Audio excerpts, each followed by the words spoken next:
Welcome to the first episode of HBO Max. I am your co-host, Makenna, and I am joined by the man of many names, Jose Ruckus. How are you today? I'm pretty good. Oh, me too! So, HBO Max is a little podcast that we decided to start where we review everything on the streaming service, HBO Max. It started as a joke.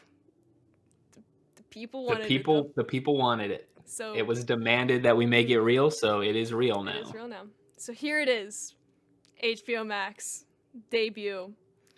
For the first episode of this podcast, we watched Billy Madison, 1995 classic. Yep. So before we jump into Billy Madison, Jose, what is your Adam Sandler history? I mean, I grew up watching Adam Sandler movies. My parents watched them all the time. I grew up in the era where he was like one of the biggest comedian movie stars like in the world at that point because he had already had so many hits. So you just kind of everybody watched Adam Sandler movies, and they were just sort of, yeah. I just watched them all the time when I was a kid. So, your Adam Sandler history, more intensive than mine, extensive than mine. I've only seen Jack and Jill. Probably his worst movie. Yeah, so I've heard. So going from what I can remember when I saw Jack and Jill in theaters to now watching Billy Madison, leagues better than Oh, absolutely. what I can remember. Absolutely fantastic. Blew me out of the water. I loved this movie. I thought You love this movie? Like you legitimately really liked this movie? I think I really like this movie. Once again, not much to go off of in terms of Adam Sandler. Maybe it'll get bumped down once I watch more of his stuff, but I enjoyed it. It was fun. I mean, I like it. I certainly, it doesn't hold up in the way that I remember it being. Mm-hmm. But I've always, because there are the two Adam Sandler movies that are, Happy Madison Productions, right? So it was always Billy Madison, Happy Gilmore, and I feel like those two movies are always super compared because those are like the more like character driven ones, I think. And I'm like very much Happy Gilmore, I think, is the way better movie. And even like I think The Wedding Singer and Waterboy sort of appealed to me more. Like Billy Madison was I always remember really enjoying this movie, remembering specific parts of the movie, but I do think that the movie as a whole is sort of not great. Yeah. Well, so, probably should have said this a little bit earlier. I haven't seen a lot of movies. Jose, on the other hand, has seen a bunch of movies. Therefore, Yeah. Movie trivia. Hit us with some fun facts, please. So I think there's not a whole lot of fun facts about this movie, to be honest. I will say that probably the most notable thing I could find was that this film wrapped filming the day that I was born, August 29th, 1994. The day that I was born, they finished Billy Madison. I guess that certainly means something. Historical. Yeah, it was directed by Tamara Davis, who not a super like famous director or anything, though she has done at least one other movie that I really, really enjoy, Half Baked with Dave Chappelle. She directed that, which that movie's awesome. She also directed the Britney Spears movie Crossroads, which is not awesome.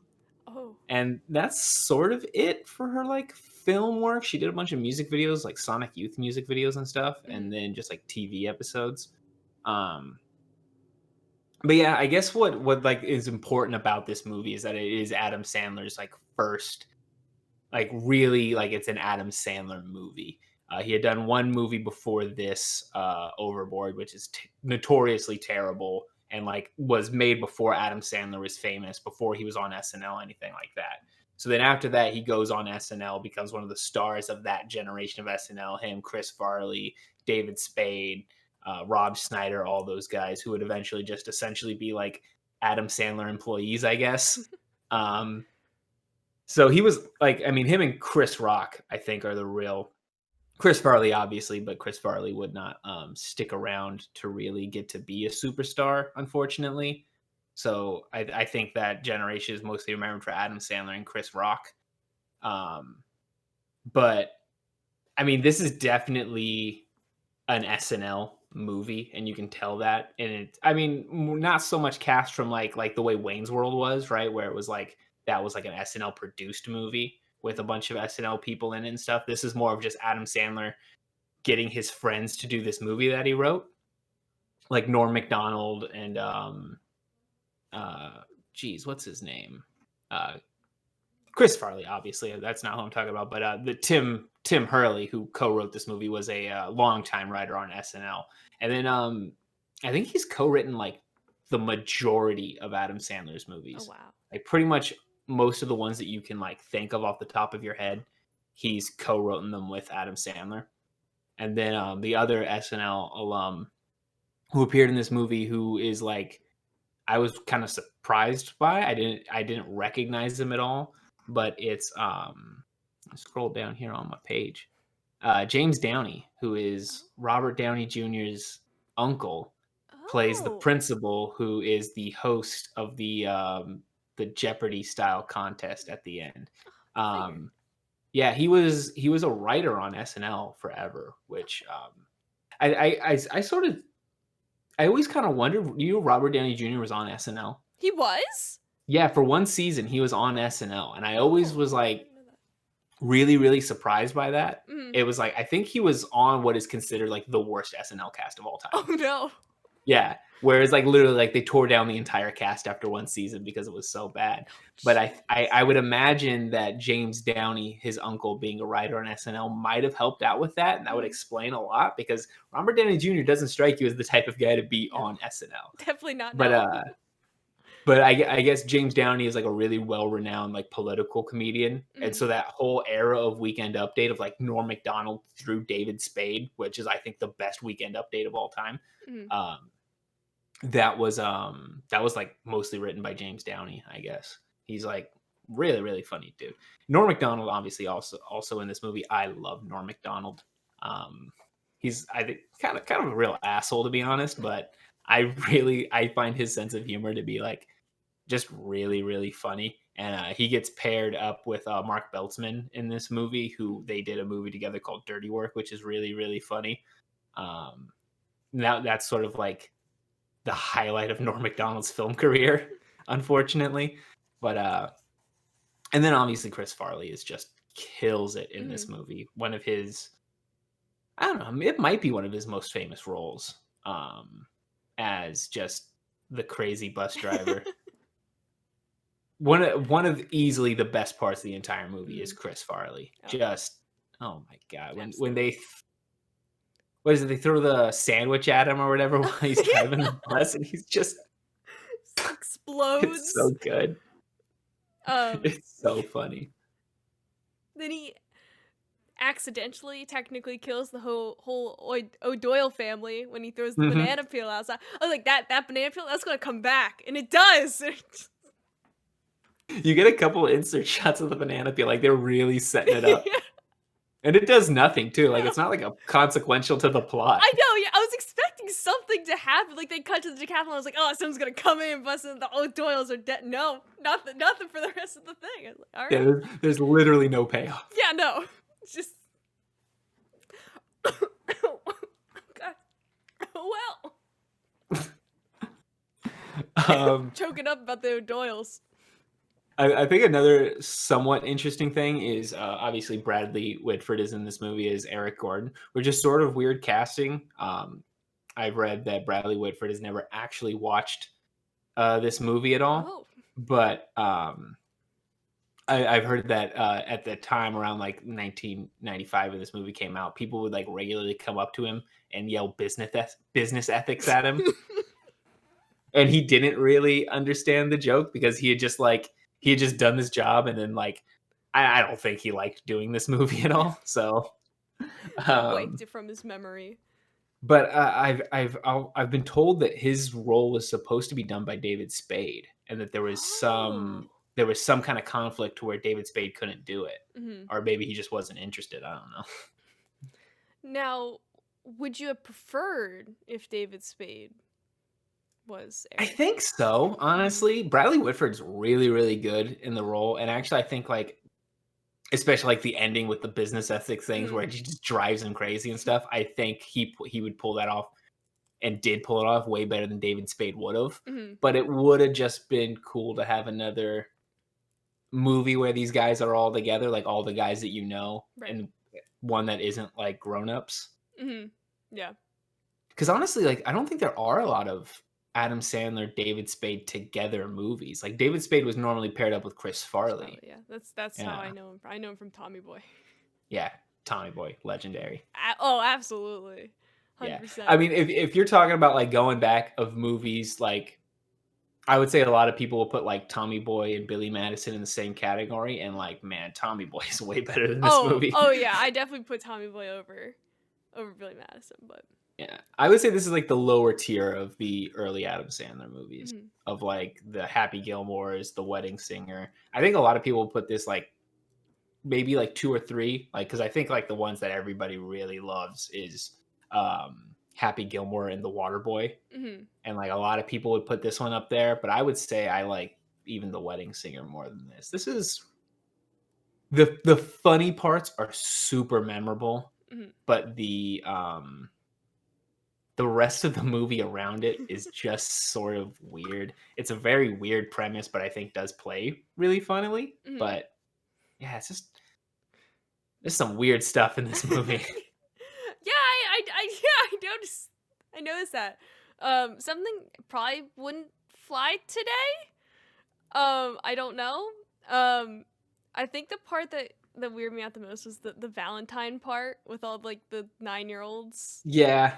given. Um Yeah.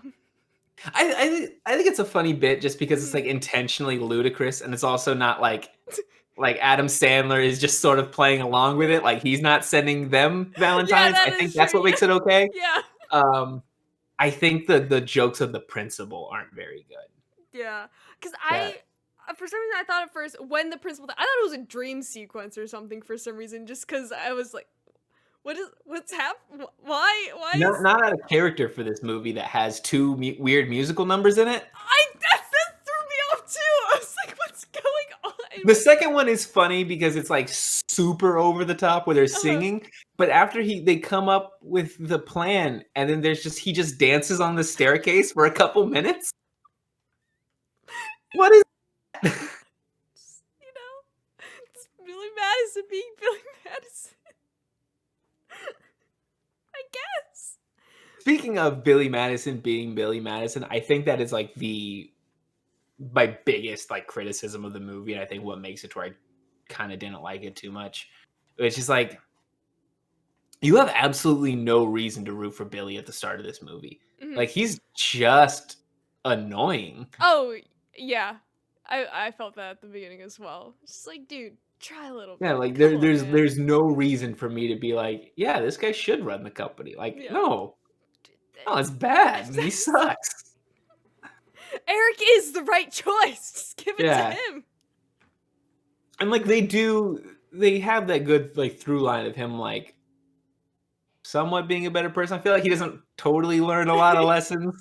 Like the only thing about the like where you like really get it is like one, he like towards the end he does like take his studying seriously and stuff, Mhm. which is admirable. But like him doing the peeing your pants thing for the other kid, that Mhm. is like okay, that's like the only good like Yeah. actual like good learning moment. Mhm. But he sort of doesn't learn anything in the movie other than like academic learning. Right, yeah.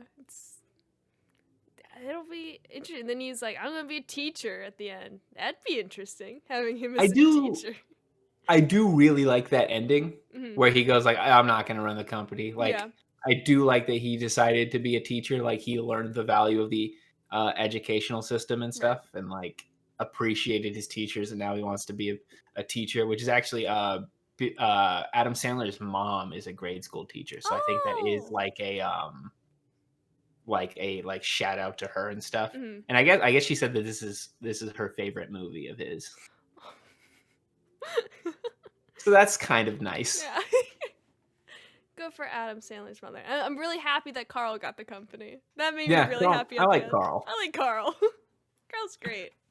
Um, I do think like the whole like the weird gibberish talking and stuff and all the stuff that he's doing at the beginning is supposed to be like who Adam Sandler is for SNL because the voice, like that famous Adam Sandler voice, which Oh, kind of sort of stops after this movie, but that was like an SNL thing.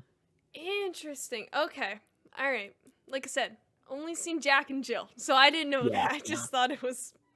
I didn't know what was going on. You never heard like the Adam Sandler voice before? I don't think so. No. No, No. yeah, like because he used to do like comedy albums and stuff too, and Yeah. like that voice was a huge part of his stand up and Mm. all those. Which like if you're like I mean, obviously haven't seen 12 Crazy Nights, but that's like sort of like the culmination where those like voices kind of become characters and stuff. Oh, okay. Interesting. Yeah, it Right. was like a whole deal. Like so it's sort of like it is endearing and you're rooting for him because Adam Sandler is just a comedian you like, I guess, Mm-hmm. which is fine. But it's definitely like a story flaw. Ah, yes. Gotta love those story flaws. Now next up, I got some stats. We'll You got call some it. I stats. got some stats. Stat attack with Mac, as the kids call it. So this movie ended filming on your date of birth. Yep. This movie released around my birthday. Granted, Oh, a few years off. It released in the United States February 10th, 1995. It was distributed by Universal Pictures, running time of an hour and 29 minutes. Budget of $10 million. The opening weekend made $6.6 million and opened to 1,834 theaters. Total theaters at the end of its theater run was 1,887. Ran for about 6.2 weeks. Box office total, $26.5 million. Rated PG-13 for language and crude humor. Who would have thought? And only one F-bomb. Don't get that R rating there. yep. But you're allowed 2 or just 1? Well, so there are details about you're allowed one, but it under context. It has Got to it. be like an expletive. Like you can't use the F bomb to describe you can't use it as like a verb. I see. Context. There it is. One award nomination in the 95 MTV Movie Awards. Adam Sandler was nominated for the Best Comedic Performance. However, he lost to Jim Carrey for his portrayal of Lloyd Christmas in Dumb and Dumber. Yeah, that's way better. That's a way better movie than this. In terms of ratings at the time, or currently, 42% on Rotten Tomatoes, 16% on Metacritic. Ebert and Siskel gave it a thumbs down. Yeah, 2 thumbs down, both of them. They They hated this did movie. not like the movie. I read excerpts of their I could review. not find like almost any critics who liked this movie when it came out. Yeah, I looked at the yeah, like you said, I couldn't find anyone. They were all terrible. Everyone hated it except for there was one. The Film 4 of the British television channel No. gave it a positive review. And that was the only person I could find that was not negative or mixed.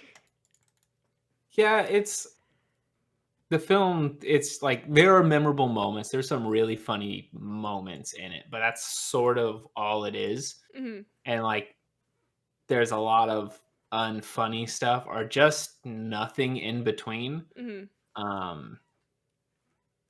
I feel like Norm Macdonald doesn't get to do anything in the movie. Yeah. He's like one of the funniest people in the movie, and like he literally just does nothing. Mm-hmm. Yeah. One of the weird things is I would say like one of the funniest performances in the movie is the first grade teacher, Mrs. Lippy. Oh, She's like really weird. yeah. They don't address it at all, and it's great. I like it. Just They're like obviously like anytime Chris Farley's on screen, that's super funny. The entire like ending sequence with the decathlon where he has to give the speech about the puppy who lost its way. That entire thing is really, really funny. The penguin, I think, is really, I really really funny. like the penguin. Yeah. Especially the payoff for the penguin too, because like the first time it's just sort of like, oh, dumb, and then it's the when he shows up at her apartment, he's like, oh, I see what's going on here. That's really, really funny. That's the where Steve Buscemi's cameo. I was just gonna bring up Steve Buscemi. I was like, is that Steve Buscemi? Once again, I don't watch a lot of things. I only know him from The Sopranos. And I was like, I think. Really? Yeah, that's all I know him from. It's like, oh my god, it's Steve Buscemi. Yeah, his that obviously his little kill list thing. That's a really famous like scene that gets quoted a lot. Okay. But then him showing up at the end, just I'm glad I called that guy. That's really, really funny. There's a bunch of moments like that are just like really, really funny. But the movie as a whole is just not great. Now, I will say, it will be a common theme for me to either love a movie or completely hate it. I don't have a good in between yet. I will warn you right now. I thought it was fun. This is a nice way to spend an hour and a half. Just Oh yeah, no, it's good. I'll probably watch it again relatively soon. Probably in about a year's time or so. I'll put it on, or it'll just be on TV at my dad's house or something, and I'll watch Billy Madison. But I will say this: I have a patented rating scale, Makenna. Okay, go on. Which is a movie better or worse than Fast and the Furious: The Tokyo Drift? Because in my opinion, the Fast and the Furious Tokyo Drift is like the bare minimum of an actual good movie, like a movie that has at least some good acting, even though there is also some bad acting in that movie. There's good action, but there's also bad action in that movie. It has a plot that has a conclusion and like a character arc that works and makes sense, and there is some good writing in it. It is like a perfect C. Like it is a passing grade, right? It is the definition of just good. Billy Madison is worse than the Fast and Furious Tokyo Drift. Oh, heard it here first, folks. Not by much, by much, but I think if there was just a stronger like an actual character arc that made sense for Billy, if he started off as a likable dude that I wanted to see succeed, and then I got to see him succeed, maybe this would be better. But that's obviously not what they were trying to do in the movie at all. They were just like, hey, wouldn't it be funny if Adam Sandler went to the 3rd grade and threw dodgeball as a kid? Like, that's what they wanted to do. And it works. Yeah. I don't have a patented system yet, nor have I seen Tokyo Drift. But that's on HBO Max. Well, we will have to eventually do that so that we can get the baseline for people. We will, yes. Any closing thoughts about Billy Madison? I mean, it is the start of what is a huge career in films, and is like those Adam Sandler movies are almost a genre unto themselves, and like that whole cast of characters and stuff. So like, yeah, this is certainly like I would say like an important film in some way, which is kind of weird to say about Billy Madison, but yeah. I think it is like a landmark film in some ways. Yeah, I like I said, landmark film. Can only go up for Adam Sandler till he hits Jack and Jill. Maybe. Are there other Adam Sandler movies on HBO Max? Can we get around to some of those eventually? Are we gonna Adam Sandler month? You heard it here first. Maybe yeah. When's Adam Sandler's birthday? It's in September. Adam Sandler, come on the show. Adam Sandler, come on the show. But yeah, maybe we'll do an Adam Sandler month. And if there's some other ones. Oh yeah, Happy Gilmore is on there. Oh my gosh. The much better movie. It appears to be the only other one. So maybe it won't be a month. There are some Adam Sandler produced movies, which are mostly terrible.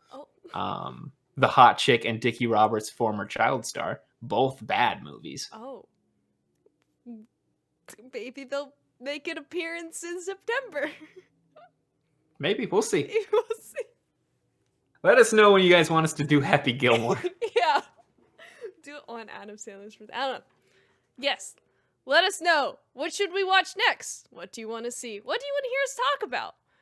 Give us feedback, please. Jose Arcus, thank you for joining me. Where can the lovely audience find you? I do a podcast, another one called The Aces Wild, all about the kind of funny wild aces. Just follow me on Twitter at AcesWildPod, and you can see all the dumb stuff I do on Twitter. You can find me on on Twitter at PotterPants212. I also edit a weekly video game show on YouTube called Patch Notes. You can find us on Twitter at PatchNotesVids. And you can find us here on HBO Max. You can follow us on Twitter at HBO Max, HBO Maks. We're in no way affiliated with HBO. Should probably throw that in there. Yeah, we're in no way affiliated with HBO. No, not yet. HBO Max, come on the show. Thank you for watching, and we'll see you next time.